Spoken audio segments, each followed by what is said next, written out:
Hello मेरे tricky family, कैसे हैं आप लोग। मैं आपका प्यारा फिजिक्स टीचर रोहित सर। तो बच्चों, आज हम लोग देखेंगे करंट इलेक्ट्रिसिटी का ऑब्जेक्टिव। और ये हमारा करंट इलेक्ट्रिसिटी का ऑब्जेक्टिव सेशन का ये लास्ट होगा बाबू लेक्चर, ठीक है ना। तो आप लोग इस लेक्चर को गौर से देखिएगा और मैं कैसे कैसे क्वेश्चंस आज लेके आया हूँ। आज बहुत कम क्वेश्चंस होंगे क्योंकि बच्चों मैंने मैक्सिमम क्वेश्चंस आपको करा रखा है। वो आप लोग देखिएगा, लेक्चर 1 और लेक्चर 2 जो ऑब्जेक्टिव है करंट का वो मैं डाल चुका हूँ, आप लोग देख लीजिए जा करके। और इसके सब्जेक्टिव सेशन के लेक्चर भी मैंने अपलोड कर रखा है, आप लोग मेरे प्लेलिस्ट में जाइएगा मेरे चैनल के, वहाँ पर आप लोगों को मिल जाएंगे बच्चों।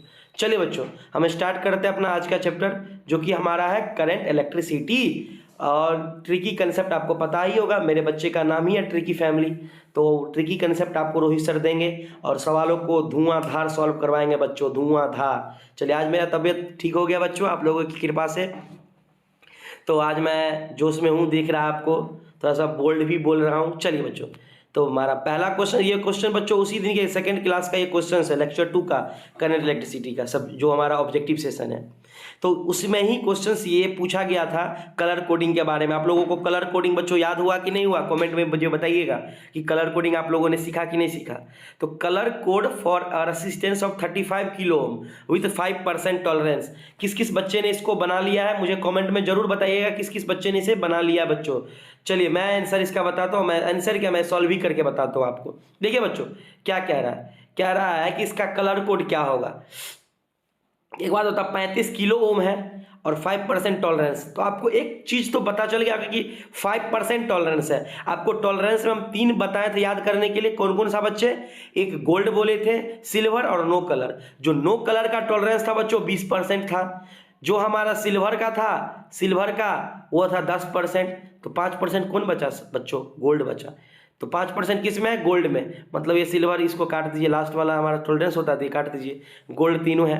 अब हम मिलाते हैं। एक बात बताइए, 35 किलो ओम, थ्री किसका होता है कलर कोड बच्चों, थ्री बताइए, थ्री किसका होता है कलर कोड, BR O। उड़ गया थ्री, एक जीरो से स्टार्ट होता है तो 3 ही हुआ। तो कितना होता है, ओ ऑरेंज का। तो ऑरेंज का होता है बच्चों कितना होता है, 3। ऑरेंज किस किस में है, ऑरेंज हमारा यहाँ भी है, ऑरेंज हमारा यहाँ भी, ऑरेंज हमारा यहाँ भी है। चलिए तो हम लोग नेक्स्ट देते हैं 5 किसका होता है बच्चों, तो ऑरेंज यहाँ भी है यहाँ भी, तो इस ऑरेंज को नहीं लेंगे क्योंकि सिल्वर है इसके लास्ट में। चलिए हमारे पास 2 ऑप्शन को छांटना अब, मतलब 50-50% है। चलिए नेक्स्ट 5 को गिनते हैं, तो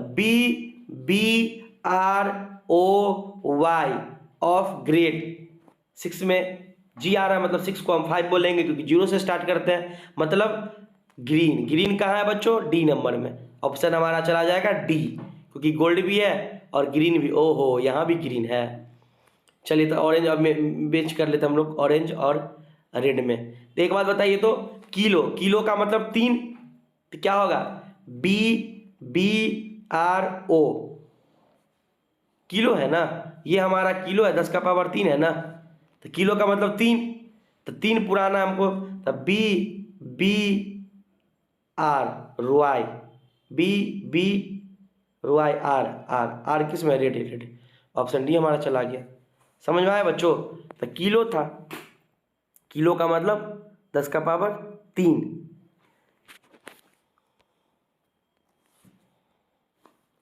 किलो है, तो BRO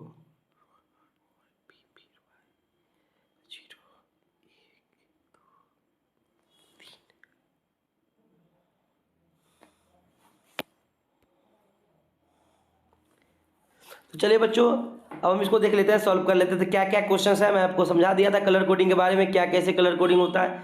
चलिए देखिए क्या दिया हुआ, 5% टॉलरेंस है और 35 किलो ओम इसका है कलर। तो 5% टॉलरेंस बच्चों किसका आता है, 5% मैंने अभी बताया किसका आता है बच्चों, गोल्ड का आता है। गोल्ड यहाँ भी है यहाँ भी है, ये सिल्वर, इसको काट दीजिए। अब थ्री किसका होता है कलर कोड, आपको पता है थ्री किसका होता है, ऑरेंज का। ऑरेंज का 3 होता है, ये भी ऑरेंज, ये भी ऑरेंज, ये भी ऑरेंज, इसको काट दीजिए। ठीक है ना बच्चों, इसको खत्म कीजिए। चलिए अब उसके बाद हमको क्या है, उसके बाद हमको 5 है। 5 किसका होता है, तो ग्रीन आएगा बच्चों, 10 का पावर 3, मतलब BROY। 1 2 3, 3 नहीं हुआ, ये 2 ही हुआ क्योंकि 0 से स्टार्ट होता है। 3, 3 में क्या है? ऑरेंज, और ऑरेंज देख लीजिए है क्या? ऑरेंज है। आंसर हमारा चला गया बच्चों ए। ठीक है ना? चलिए बच्चों नेक्स्ट क्वेश्चन को हम लोग सॉल्व करते आगे बढ़ते हैं। हमारा ये क्वेश्चन बहुत बेहतरीन क्वेश्चन है, न्यूमेरिकल क्वेश्चन है। क्या कह रहा है? In the figure shows a Wheatstone bridge circuits it's 2 ampere currents inter A. 2 ampere current A की तरफ बढ़ रहा है। 2 एम्पियर करंट क्या होता है बच्चों? ए में आ रहा है, ए पोर्शन में। Then what is the current in BC? BC में करंट पूछ रहा है, इसमें करंट पूछ रहा है, क्या होगा?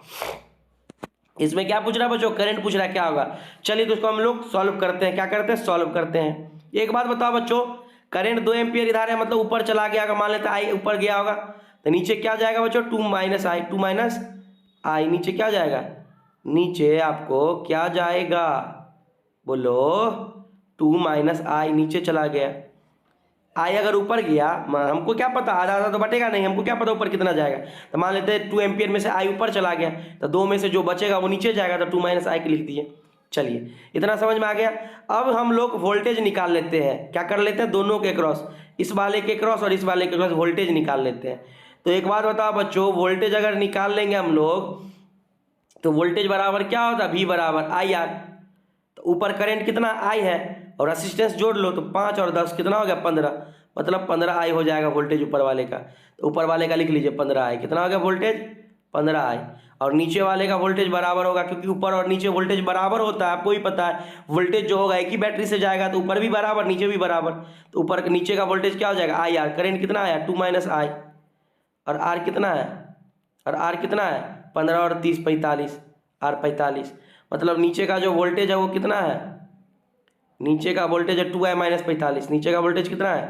2i माइनस 45, 2i माइनस 45 नीचे का वोल्टेज आ गया। अब दोनों वोल्टेज बराबर कर दीजिए, तो ये वाले को और ये वाले को बराबर कर दीजिए। तो चलिए क्या होता है, ऊपर क्या आया हमको? 15i बराबर हो जाएगा 2 माइनस आई इंटू 45 के। चलिए 15i लिख लीजिए ऐसे करके। 15i क्या करें? ऐसे लिखिए 15i बराबर 45 दूना 90 माइनस 45i।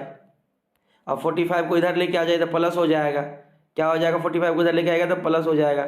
सो इरेज करते हैं हम लोग आप लोगों के लिए। चलिए तो 15i प्लस 45i बराबर क्या हो जाएगा? उधर कितना था? 90 था। अब कितना हो जाएगा? ये 45 और 15 कितना हो जाएगा? 60i। कितना हो जाएगा? 60i बराबर 90। तो आई निकालना, करंट ऊपर करंट क्या गया? आई ही है, तो आई निकालना। तो आई बराबर क्या हो जाएगा? 90/60। कितना? 0 से 0 कटा, 0 से 0 कटा, कितना हो? 9/6। 9/6 को काटिए, 2 3 2 3 3 9, 3 2 6, 3/2 आ गया। आंसर कितना आ गया? 3/2 चला गया हमारा ऑप्शन ए। तो बच्चों आप लोगों को समझ आया क्या? मुझे कमेंट में बताइए। चलिए बच्चों नेक्स्ट क्वेश्चन की तरफ हम लोग बढ़ते हैं और विदाई लेते हैं। चलिए नेक्स्ट क्वेश्चन क्या कह रहा है? Resistivity of a conductor depends upon. जो कंडक्टर का रेसिस्टिविटी होता है बच्चों किस पे डिपेंड करता है? तो आपको पता होगा, अगर क्लास में क्लास कीजिएगा तो किए होइएगा तो आपको पता होगा कि रेसिस्टिविटी जो होता है वो ना तो लेंथ पे डिपेंड करता है ना तो एरिया पे, मतलब ये उसके कंस्ट्रक्शन पे नहीं, इसके मटेरियल पे डिपेंड करता है। मतलब ये जो है लेंथ पे नहीं करेगा, क्रॉस सेक्शन पे भी नहीं, रेसिस्टेंस पे भी, नन ऑफ दीज होगा इसका आंसर। वो मटेरियल पे करता है कि सिल्वर का है, गोल्ड का है, क्या चीज़ का मटेरियल है, उसके डायमेंशन पे नहीं करता है। चलिए बच्चों तो आपको समझ में आ गया। चलिए आगे बढ़ते हैं। नेक्स्ट क्वेश्चन हमारा internal resistance of a cell. Cell का जो इंटरनल रेसिस्टेंस होता है डज नॉट डिपेंड्स, किस पे डिपेंड नहीं करता है। तो मान लेते हैं ये हमारा बैटरी है, यहाँ पे एक इलेक्ट्रोड कैथोड लगा, यहाँ पे एनोड लगा है। अब इसमें क्या भरा है? इलेक्ट्रोलाइट भरा है। तो इसके डिस्टेंस पे डिपेंड करेगा, इसके बीच का दूरी क्या है। अब ये किसका मटेरियल है इस पे भी डिपेंड करेगा।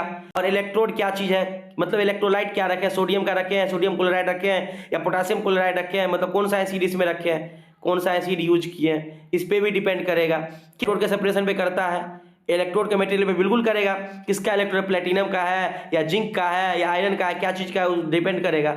इलेक्ट्रोलाइट पे भी करेगा। इलेक्ट्रोलाइट का मतलब क्या होता है, जो एसिड उसमें रखे हैं, NaCl रखे हैं, जो मतलब इलेक्ट्रोलाइट का मतलब जैसे NaCl तो Na+ हो जाएगा और Cl-, जो दो भाग में टूट जाएगा, एनोड और कैथोड में टूट सके, मतलब पॉजिटिव और नेगेटिव में टूट सके, उसको हम इलेक्ट्रोलाइट बोलते हैं। इस पर भी करेगा। तो जो लास्ट बचा इलेक्ट्रोलाइट के एरिया पे नहीं करेगा डिपेंड। चलिए बच्चों नेक्स्ट क्वेश्चन की तरफ बढ़ते हैं और नेक्स्ट क्वेश्चन हमारा आ गया है कि for which of the following dependence of drift velocity, drift velocity electric field कैसे डिपेंड करता है। तो आपको पता है VD बराबर EE by M into tau, ये होता है the drift velocity electric field के डायरेक्टली प्रोपोर्शनल होता है। सिंपल सी बात है, सीधे हमारा फार्मूला था। चलिए बच्चों नेक्स्ट क्वेश्चन की तरफ हम लोग बढ़ते हैं और आज का ये आखिरी क्वेश्चन होगा। क्या कह रहा है, which part of the curve show resistance, negative resistance कौन सा पार्ट शो करेगा। एक बात होता, ये स्ट्रेट लाइन है और इसका कर्व हमारा क्या थीटा क्या 90 से कम है। तो अगर हमारा कर्व का थीटा 90 से कम होता है तो पॉजिटिव स्लोप होता है, ए बी तो होगा नहीं। अब डी देखते हैं, इसका भी स्लोप 90 से कम है थीटा, तो ये भी पॉजिटिव होगा। लेकिन अगर यहाँ पे बात करें BAC है, यहाँ पे ड्रॉ करो, ये 90 से बड़ा हो जाएगा एंगल, इस तरह से जा रहा है 90 से बड़ा होगा, नहीं जा रहा है। देखो यहाँ, देखो यहाँ पे सी रीजन पे करते हैं, सी रीजन पे तो 90 से बड़ा और एंगल मतलब निगेटिव, मतलब रेसिस्टेंस यहाँ निगेटिव होगा, क्योंकि आपको पता है I और B का जो ग्राफ होता है उसका जो स्लोप होता है वो रेसिस्टेंस देता है। तो B से लेकर के C तक देखते हो घट रहा है, तो घट रहा है मतलब B और C रीजन क्या हो जाएगा, निगेटिव होगा। B और C रीजन क्या होगा, निगेटिव। B से C रीजन, तो B से C ऑप्शन C हमारा करेक्ट है। ठीक है बच्चों, ऐसे ही आप लोग पढ़ाई करते रहें, मस्ती में रहें और एंजॉय करते रहें बच्चों। धन्यवाद।